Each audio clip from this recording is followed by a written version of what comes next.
This feels heavy, yeah. This is like a very emotional. I like slow motion plastic gettering. Oh my god, this is so goddamn dark, man. So this is sad. So, today we're on time for another Wagakki Band video. Of course, last Monday I cried. I cried like a baby, guys. And I just loved that video so much. It was amazing. Take a title live action opening right. It was an incredible performance. I am also sitting here, Queen of the Night. It looks like a music video. It's also like a short movie, like a short film, right? I'm probably gonna cry again, guys. It's very, very emotional. But before that, I'm also gonna check out Beni's solo project tomorrow. So last week I was recommended checking out her own channel, right? Where I guess she plays mostly, of course, Shamisen solo stuff, right? You know how much I love Shamisen. I'm looking forward to this a lot. Yeah. I was thinking about this the whole week, guys. So that'll be on Tuesday then, but today, of course, Mondays are Wagakki Band. Today's weapon, guys, is the Dragon Nunchaku, okay? So I always show a weapon, right, per Wagakki Band video. Last week, of course, I showed the kukri, perfect, right, for the blade song. But I will show another weapon that was in the blade today, so the nunchuck. However, this is actually a special kind of nunchuck. This is not some noob tourist nunchuck, guys. So here I have a typical nunchuck, right? And you can see here then they are actually quite different, right? So if you look here at the chain, you can see that the Dragon Nunchaku is clearly further down here, right? And if you compare them, the actual stick, right, to Yoshitaka, you can see that the Dragon actually is shorter here, but it actually is thicker in the bottom, right? So a Dragon Nunchaku, this is the one that Bruce Lee uses then, right, in his movies, right? It goes out here in weight. It's much harder actually than this kind of nunchuck, and it has more heavy into the bottom, right? But the real big difference though is of course the much longer chain, right? So when you're doing this kind of stuff, it actually is much harder to use this kind of nunchuck than a traditional nunchuck. Right? Traditional nunchucks with the very, very short chain are very much more easier doing the different nunchuck moves, right? It's much harder with this one. It's several times longer chain, it flies further down, it has a bigger weight, it's much more complicated. And honestly, this is overall a worse weapon then, because it's much more controlled. But, of course, thanks to Bruce Lee and, you know, movies, right? This is the typical nunchuck you actually see in the movies and gaming and so on, right? Because it's way more flashy. It's way more, you know, artistic, right? It flies around more, it looks bigger, it's flashier.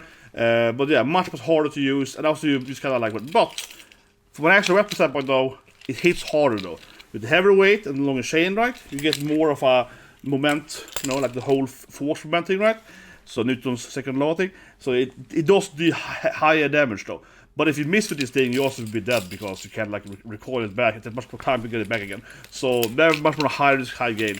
And also lastly, was here is the special one that I bought many years ago. It has like a dragon path on here, right? So yeah, Dragon Nunchaku, and obviously in that case, yeah, much more expensive than a basic nunchuck, of course. But anyway, into Wagakki Band. Got the moon there, the ski in the beginning.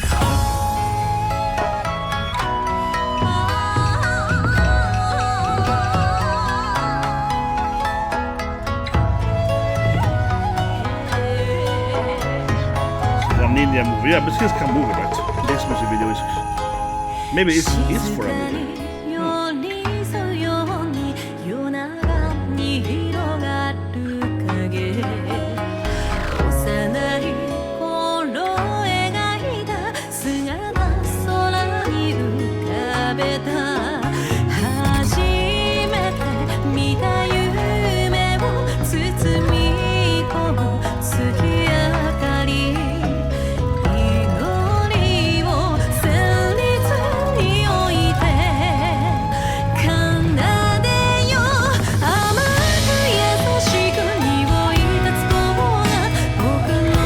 This Kaguya. This feels like the Kaguya story, right? And I know it's called Queen of the Night, but it reminds me of course, Kaguya, you know, the ski, right? The princess of the moon kind of thing, which also is, of course, if it's in Naruto, you know, the spoilers and whatever, you know, everyone hates her, the Kaguya character, she comes from the moon, right? But actually, it's an old classic storyline about a woman, right, that is from the moon, and there's a flower involved, because now she turned into, like, this Queen of the Night, right? So to me, I'm thinking immediately the Kaguya story. It's also the same then in the older anime, the rom-com anime, which make it also called Kaguya, right? Or it's like called Tonikaku, or whatever it's called in English, right? I Love You to the Moon or whatever. Also has like a Kaguya backstory. She's an alien from the moon or whatever. But that's not thinking what's in the flower list.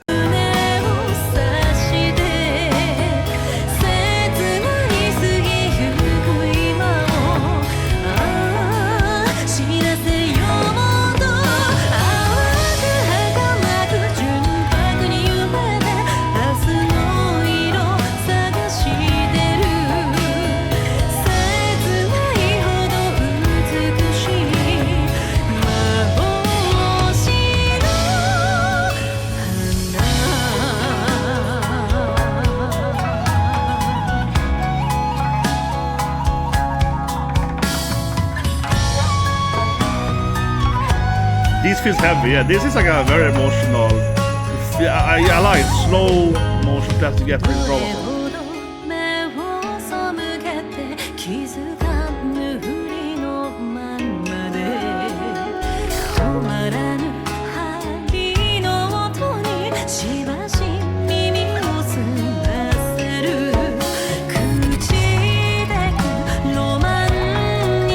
I have to say that I'm trying to figure out the storyline too.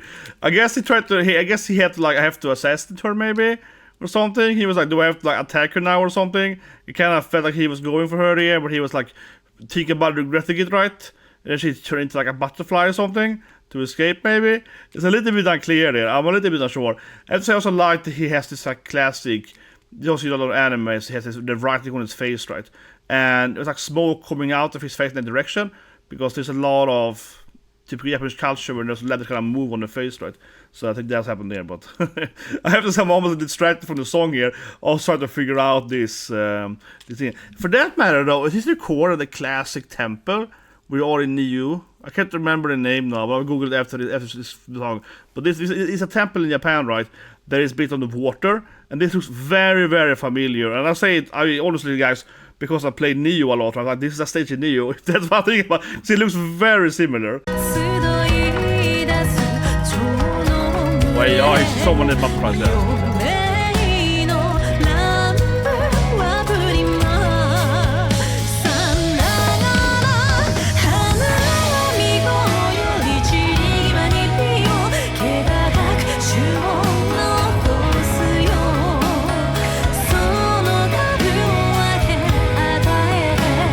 Coming up here now, feel it.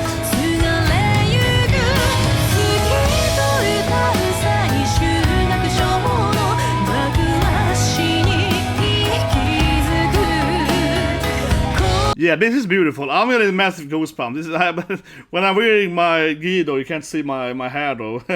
But it feels like like the song is beautiful. It's definitely a much more slower. I guess you would call it a ballad, right, in English, than the average Wagakki Band songs. I would say are a higher beat normally, right?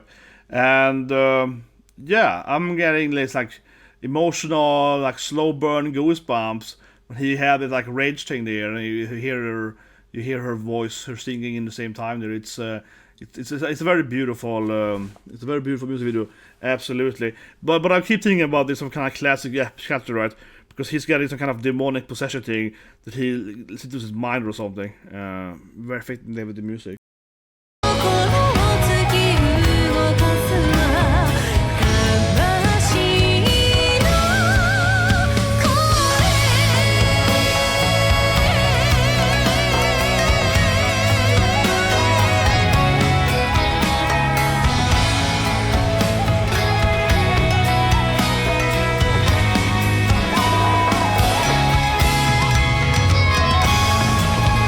Of him, so in the demon, it's like in Busan, hit by yourself all the time. Exactly, yeah.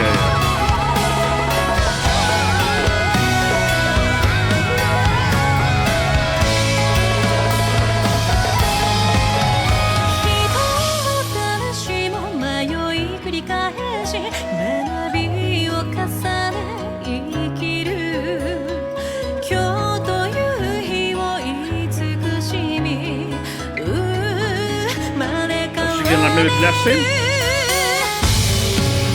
You purify the demon.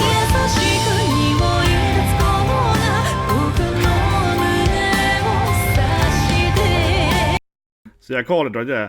When she like purifies his classes inner demon, the text on his body disappears, right? So this feels like super anime. This, it's an emotional song, but this also feels, I feel super anime. He's possessed, right? He's like narratives like Black Clover, you know, it's like inner demon, it's Ichigo in Bleach, right? He got that like, you know, his inner fighting demon, and he comes out like white in Bleach, he has to fight himself, right? And then his woman, the love interest can, you know, purify the inner demon inside of him, and then, you know, the text also goes wrong on him. It's kind of like comes up a narrative. He has, you know, the cubic text on his stomach, right? It's like leathers, right? And when they change text or whatever depending on like his seal, you know. So his Fujin, right there.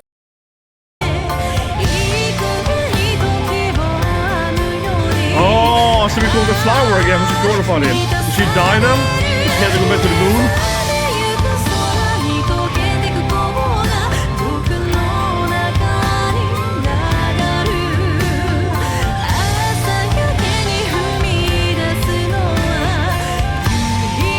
Yeah, she died to save him.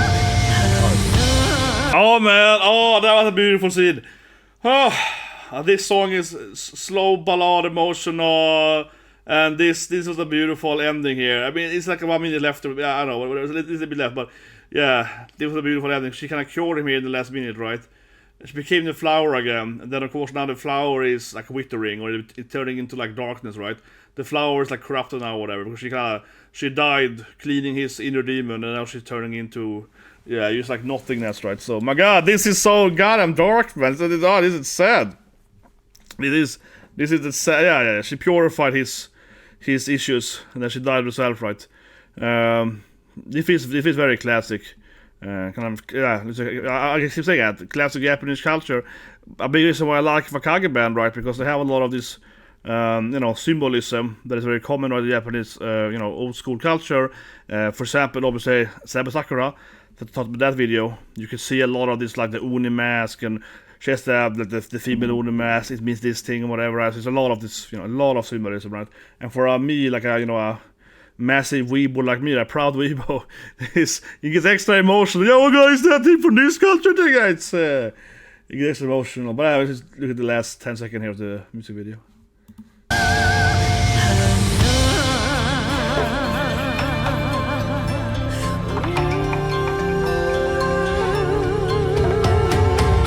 Yeah, she became dust, right? My God, this is super sad.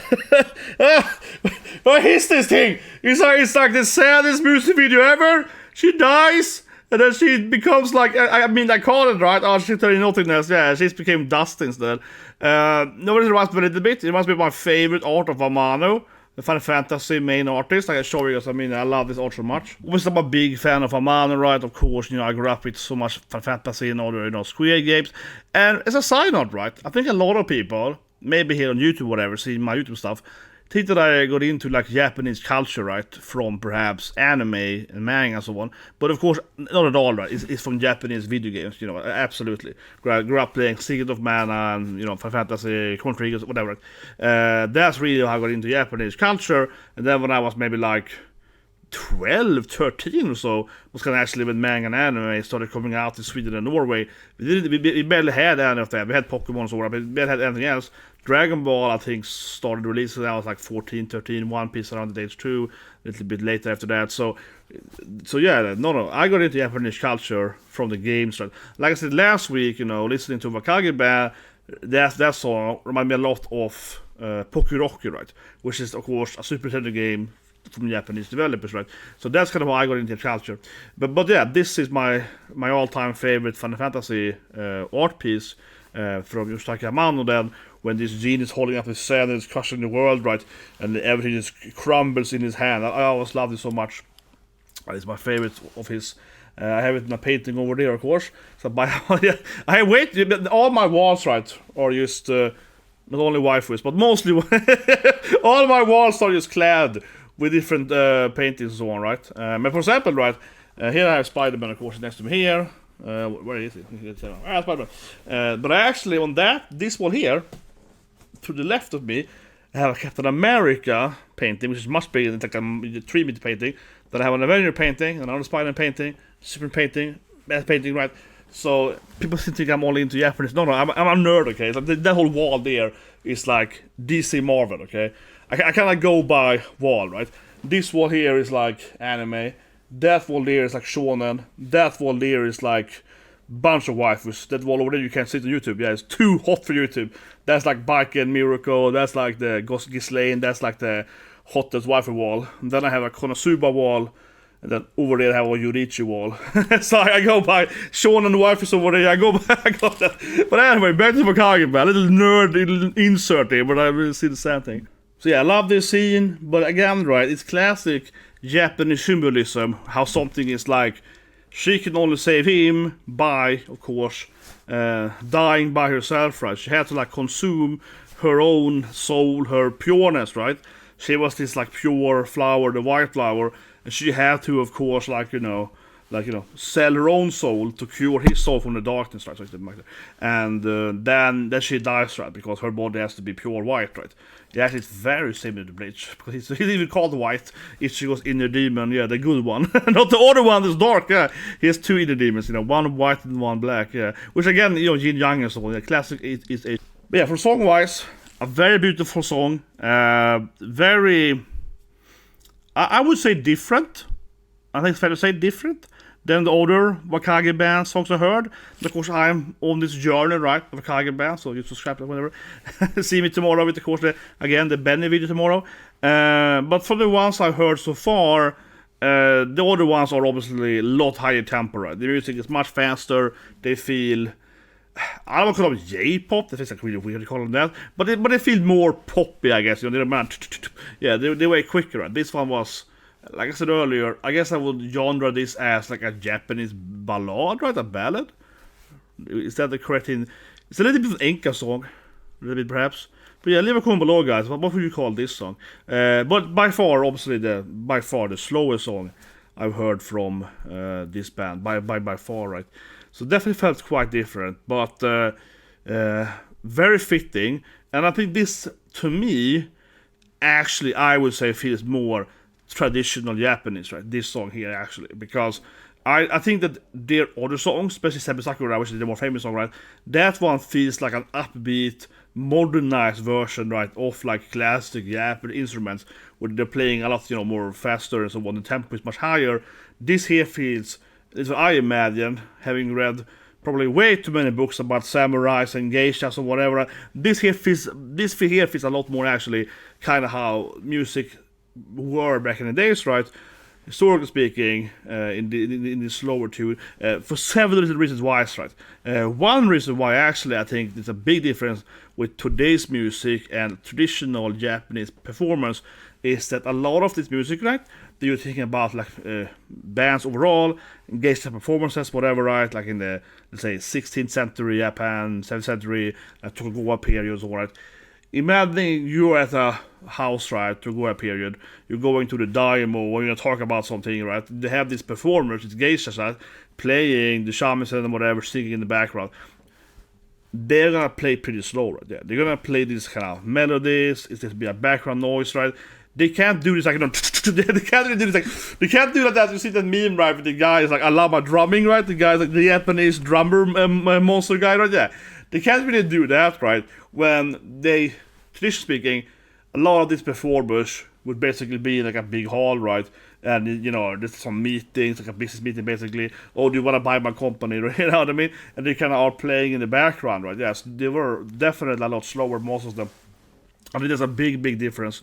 And actually, it's the same thing as well, right? In Europe as well, kind of typical feudal court, right? You used to have that. You have the jester, right? The jarl, and so maybe some people. They're kind of similar too. They would also play a more slower music, right? And then if the party got really hype up, you play so on. But overall, if you actually used to live back in those days, you probably have to, of course, adapt what's happening, right? In the beginning, you would play slower, then you go faster one.